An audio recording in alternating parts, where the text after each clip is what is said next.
You had some fierce competitors at the time. You know, BJ Penn, you mentioned, that was a loss on your record. What was it like having to overcome a loss? Because like you said, you're a fierce competitor, you don't like losing. What were those mental torments like in between losses? When I had loss, I'd go back to the gym, I'd train hard, I'd work on my weaknesses and what got me that loss. But my theory was always get back in the saddle and fight again. So I quickly find a fight and hurry up and erase that loss. And you did that, you got revenge over BJ. How sweet was that in comparison to other wins when you go and beat someone that's already defeated you? It's a great feeling, and the way I beat BJ was good for me mentally. I'm a big mental guy. My theory was always, if I can beat my opponent mentally, they'll crumble physically right afterwards. So I was trying to get in their minds quick. My favorite fight of yours, and Dana White called it his favorite fight of all time, you know what I'm going to say, the Frank Trigg fight. You guys had a bitter rivalry heading into that one, and he hit you with an illegal shot to the groin, didn't he? So that dropped you. Tell everyone what happened next. So I'm tied with Frank Trigg, and we're both two wrestlers that are good, and he hits me in my groin with a knee, and I knew he's kind of a cheater, but he could fill my cup and did not stop. So that made me mad. He filled my cup and didn't stop. So he got my back for a second.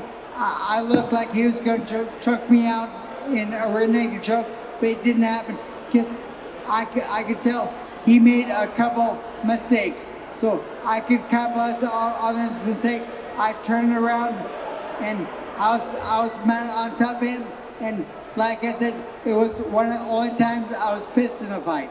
So I can remember punching him in the face and elbowing him in the face, and then he rolled over and gave me his back, and I can't elbow the back of the head. So I was happy when he rolled over, showed me his face, and let me elbow him some more.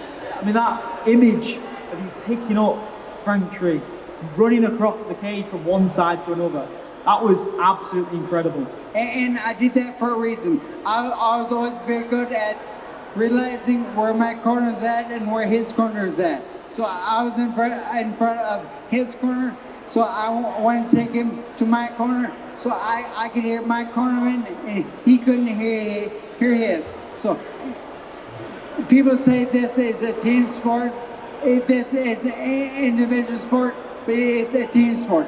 My team gets me ready for a fight, and my 3 or 4 cornermen are there helping me during the fight. So it's a team sport for sure. When you hit that slam, did you know the fight's done for him? Victory's mine? Or you wanted to solidify that? I was pissed, so I wanted to hurt him some more. And one of the other guests who's here, Matt Serra, you guys coached Ultimate Fighter against each other. What was that experience like, being a coach on that show?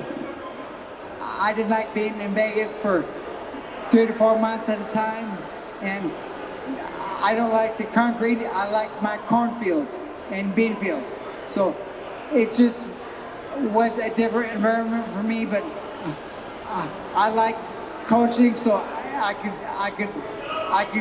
could get by. What would you say was your favorite performance of your career, your most complete performance? I like my mock Sakurai fight, because there was, the commentator said it was the Michael Jordan of MMA in Japan, coming from there to Illinois, to the US. And my American muscle quickly showed everyone that my muscle can overcome his technique.